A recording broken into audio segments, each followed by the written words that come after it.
soy Diego. Este es otro capítulo sobre entidades y relaciones eh, del tercero A, de ingeniería de sistemas, de la materia modelamiento de datos. Bueno, hoy en entidades y relaciones podemos decirles que una entidad es algo sobre almacenar datos, es almacenar datos. Por ejemplo, tenemos que un cliente es una entidad, al igual que un artículo, donde las entidades eh, no son necesariamente tangibles, también pueden ser, por ejemplo, una factura, una receta médica, eh, etcétera, este, un, un concierto, donde todas las entidades tienen descritas o describen sus atributos. Perdón. Bueno, como seguía, todas las entidades describen sus atributos. Pero, por ejemplo, una entidad de un cliente generalmente se describe con números, con un número de cliente, el nombre, el apellido, donde vivo, es decir, la dirección, el estado, un código postal, todo eso define lo que es un cliente. Cuando representamos entidades en una base de datos, en realidad solo vamos a almacenar los atributos, y cada grupo de estos atributos que describimos un, en un solo mundo real, da la ocurrencia que una entidad actúa para representar a una instancia de una entidad. Bien, ya ahora con un breve concepto, una breve referencia a lo que es una entidad, ahora a hablar, vamos a hablar sobre los identificadores de identidades, donde el único propósito es recuperar estos datos en una fecha posterior a la creación de dicha información y de alguna manera distinguir entidades. Bien, como dije, el único propósito de poner los datos eh, que describen una entidad en una base de datos es recuperar estos datos en una fecha posterior. Esto significa que debemos tener alguna manera de distinguir las entidades de otras, que podamos estar seguros eh, de que estamos recuperando la información o la entidad precisa que queramos. Eh, Hacemos esto para asegurar que cada entidad tenga algunos valores de atributos que la distingan de cualquier otra entidad en la base de datos. Eh, por ejemplo, un identificador de entidad. Y cuando almacenamos una instancia de una entidad en la creación de una base de datos, queremos que el administrador de esta base de datos se asegure que la nueva instancia tenga un identificador único. Por ejemplo, de una restricción, que tenga una restricción de datos, una regla a la cual los datos deben adherirse.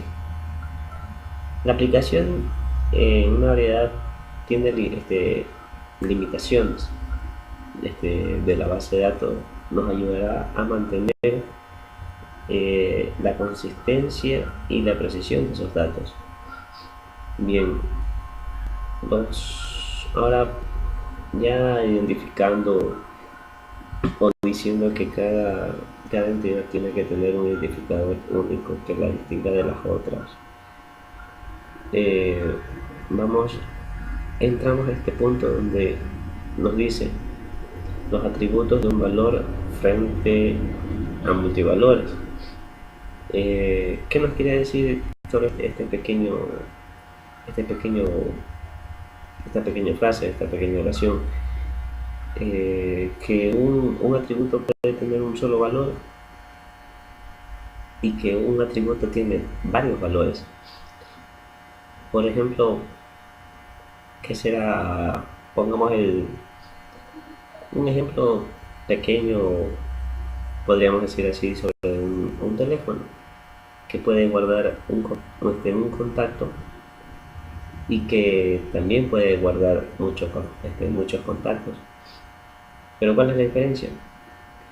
Eh, bien, tengamos en cuenta que al almacenar un solo contacto, al guardar un solo contacto sería si es que utilizamos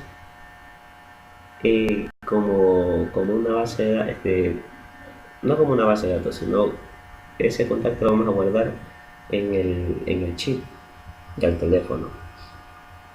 Ahí solo permite almacenar un solo contacto, pero si lo almacenamos en la memoria del teléfono, este puede almacenar muchos contactos, puede tener múltiples valores, uno y múltiples.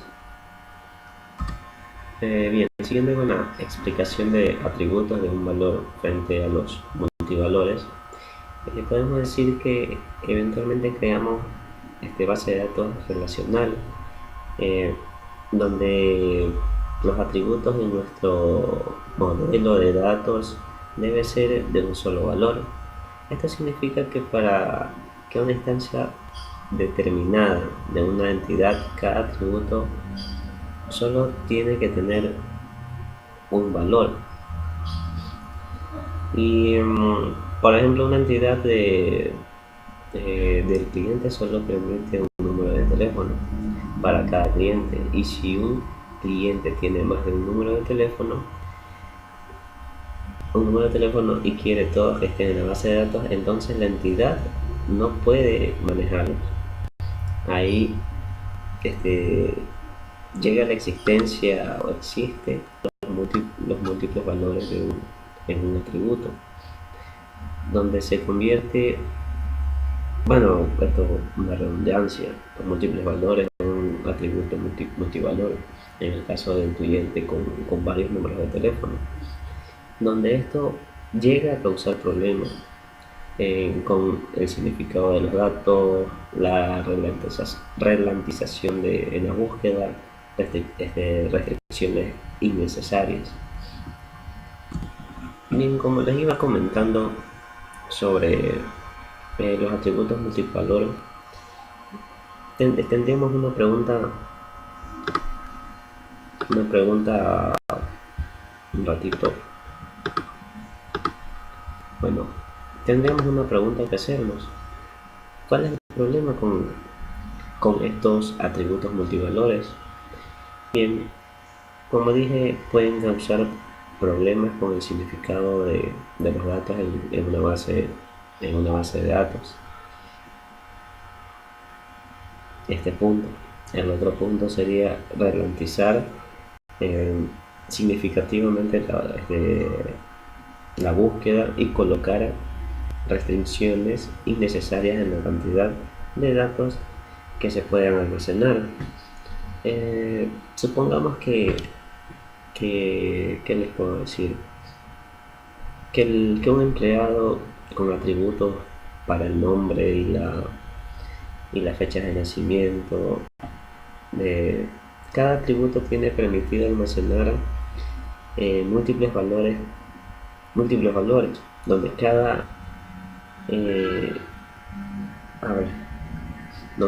cada instancia de la entidad del empleado, ¿cómo se asociaría la fecha de nacimiento correcta con el nombre del dependiente al que se aplica? Eh, Bien, y ya teniendo ese ejemplo, tendríamos como regla general que si todos los atributos, multivalores, tenemos una pista muy importante de que necesitamos crear otra entidad. La única forma de manejar múltiples valores del mismo atributo es crear esta nueva entidad en la que pueda almacenar eh, varias instancias, varios valores, una para cada valor del atributo. Bien, ahora continuamos con, ya sabiendo que sobre los problemas que causa el multivalor y la regla general, ahora vamos a evitar colecciones de entidades, donde es un inventario, donde tenemos que un inventario no es una entidad, es una colección de entidades. ¿A qué se nos hace referencia a esto? Bien, como les dije, que un inventario no es en sí una entidad, es la colección de entidades. Y lo que al comenzar a trabajar con entidades se puede encontrar eh, que, que estas entidades son algo confusas. ¿Qué más podemos decir para aclarar esto un poco? Bueno, consideremos que los atributos que necesitamos se decidiera incluir una entidad de inventario, número de artículos de mercancía, título del artículo, o sea, el nombre del artículo, el número de existencias que hay de ese artículo, el precio de venta, etcétera, cualquier otra característica de ese artículo. Pero debido a que, ¿qué más les podemos decir? Debido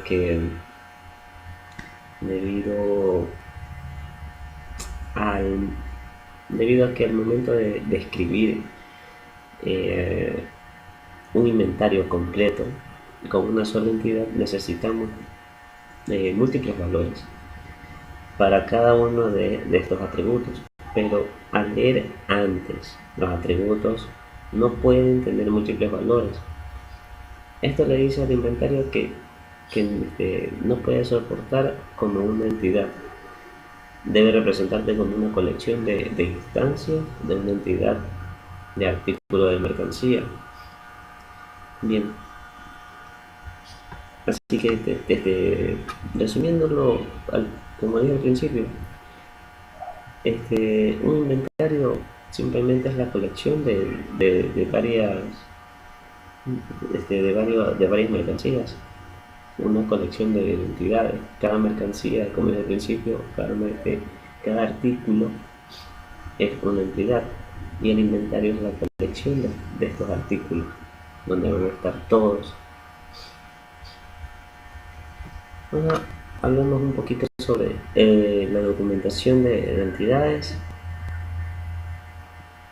y sus y sus y sus atributos o relaciones. Los diagramas de relaciones de entidades IR proporcionan una forma de documentar las entidades en una base de datos junto con los atributos que las describen. Existen tres métodos principales que son el modelo del IR, ER, o sea, entidad-relación, el del doctor Peter Chen, y los diagramas de UML. Pero si no hay, algunos no incluyen conceptos orientados a objetos en un modelo de datos. Realmente no importa cuál use siempre y cuando todos los que estén usando en el diagrama entiendan los símbolos. Sin embargo, el último, el último modelo, el OML, está basado, tiene un entorno al- a la orientación a objetos y suele ser una opción cuando se vaya a trabajar o cuando se incluyan los objetos. Bien, los tres estilos de diagramación que se usa: los rectángulos para representar las entidades, el nombre de cada entidad aparecerá en el rectángulo y se representa en singular, como en el modelo original de Chen. No tiene ninguna disposición para mostrar los atributos en el diagrama de entidad-relación. Sin embargo, muchas personas han ampliado el modelo para incluir los atributos en óvalos. Bien, ahora pasando de la documentación de entidades y sus atributos, tenemos que hacernos o hablar sobre los dominios. Bien, donde decimos que cada atributo tiene un dominio, una expresión de los valores permitidos para dicho atributo. Un dominio puede ser muy pequeño. Por ejemplo, pongamos el ejemplo que será de los pantalones de una tienda, perdón, donde podría tener el tamaño o la talla de cada pantalón. Por ejemplo, talla que talla 12, 14, 16, en fin, múltiples tallas, que comprenden todo el tamaño de los artículos bueno, que comprenden todo el dominio. Ese sería el dominio de los pantalones. Bien, ya teniendo claro el dominio, el contrario de un atributo para el nombre de un cliente que va a comprar un pantalón, donde el nombre del cliente es muy largo y no puede ser un dominio pequeño. Ya sería el dominio, sería el valor de un texto. ¿Qué más podríamos decir? Que los dominios es una relación de valores permitidos para el atributo, la documentación de los dominios, pero que se almacenan en un documento asociado. Bien, digamos que en un administrador de base de datos impone un dominio a través de una restricción de dominio. Cada vez que se almacenan los valores en la base de datos, el administrador verifica que proviene del dominio especificado del atributo, aunque en muchos casos no se puede especificar dominios pequeños. Bien, en la documentación de dominios, que podemos decir acerca sobre esto, que los formatos comunes que utilizamos para los diagramas de relación generalmente no incluyen dominios en los diagramas, sino que almacenan estos dominios en un documento asociado. Está haciendo referencia a este punto de aquí. Bueno, pero generalmente un diccionario de datos, algo sobre lo que se aprenderá o explicaremos mucho más adelante. Bueno, en fin, sin embargo, la versión de Chen, el diagrama de Chen, el método, perdón, el método incluye atributos. También el método que incluye atributos también puede incluir dominios debajo de cada atributo.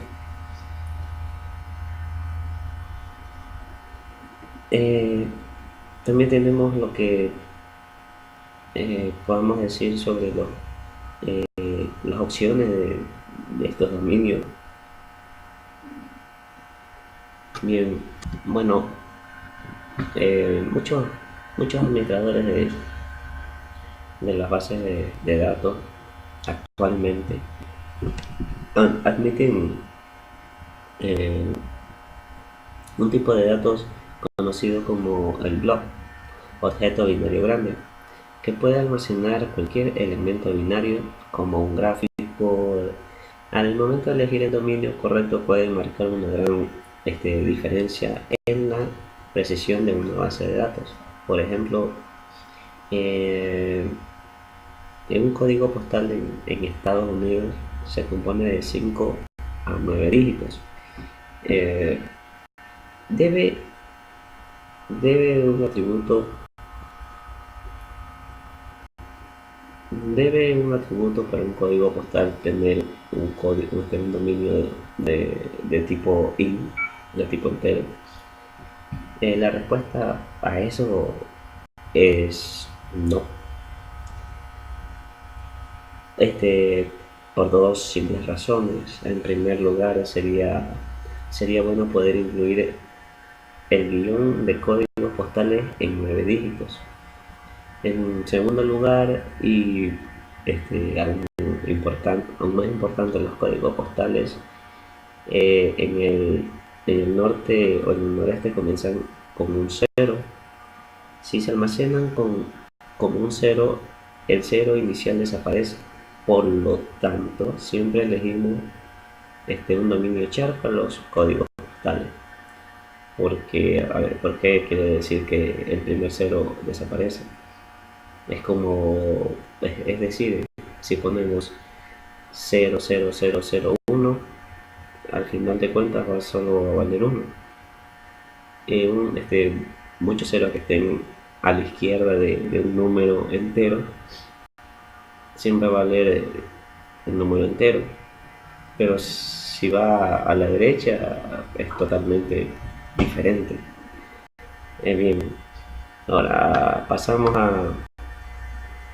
a esa breve explicación, ahora pasamos a recursos de información básica, donde para esto tenemos que tener una buena idea de, la, de cuáles son las entidades, para así tener, para nuestra siguiente tarea sería identificar las relaciones entre las entidades, donde existen tres tipos: uno a uno, uno a muchos y muchos a muchos.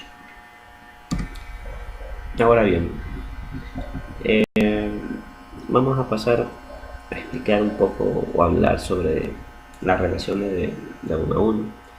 Hay que considerar por un momento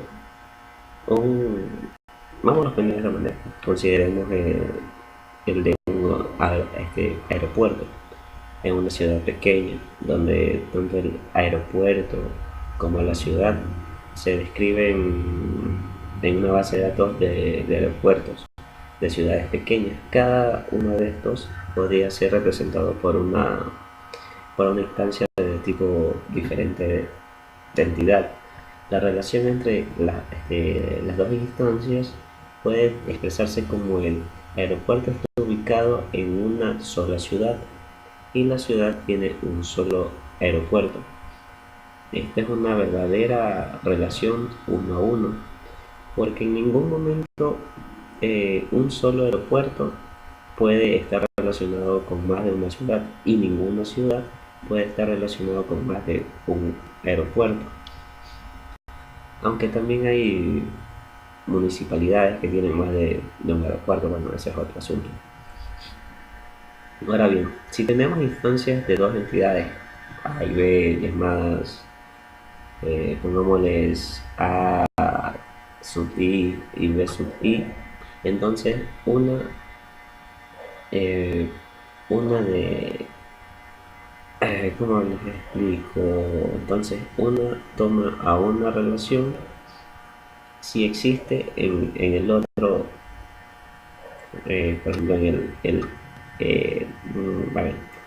Entonces, de a una relación de A I, de este A sub I, no está relacionada con ninguna instancia de la entidad B, o una instancia de la entidad B y B sub I que sí está relacionada con ninguna instancia de la entidad A. ¿Entienden?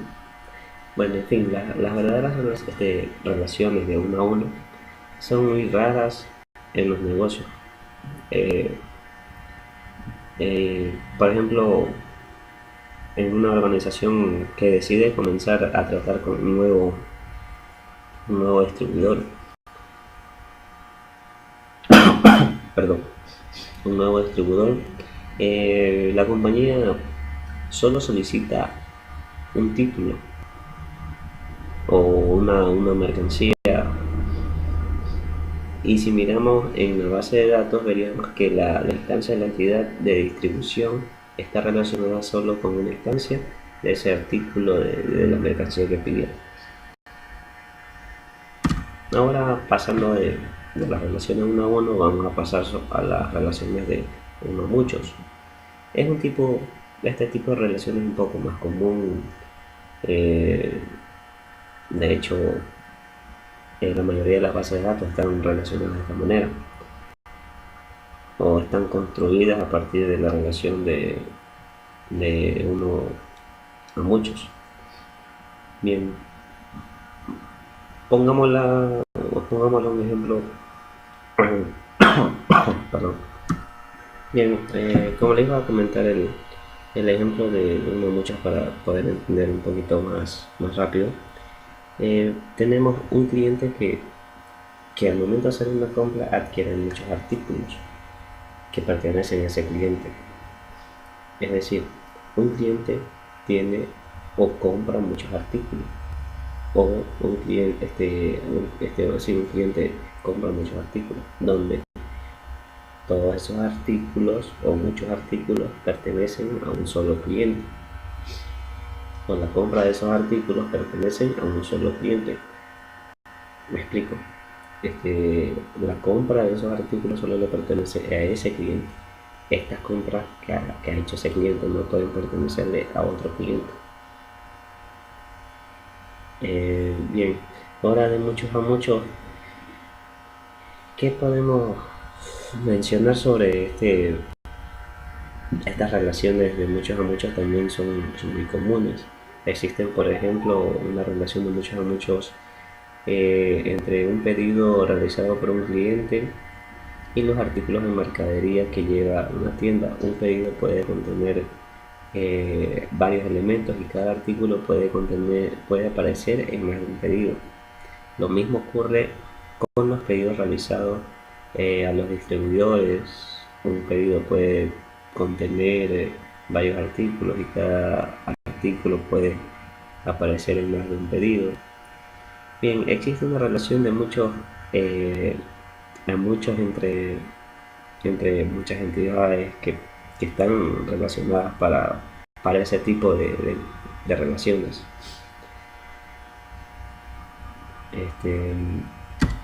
Bueno, eso es todo lo que podemos hablar por el momento. Más adelante les explicaremos sobre los siguientes temas respecto a entidades, relaciones y todo lo que sea conveniente de explicar y saber sobre el curso del modelamiento de datos.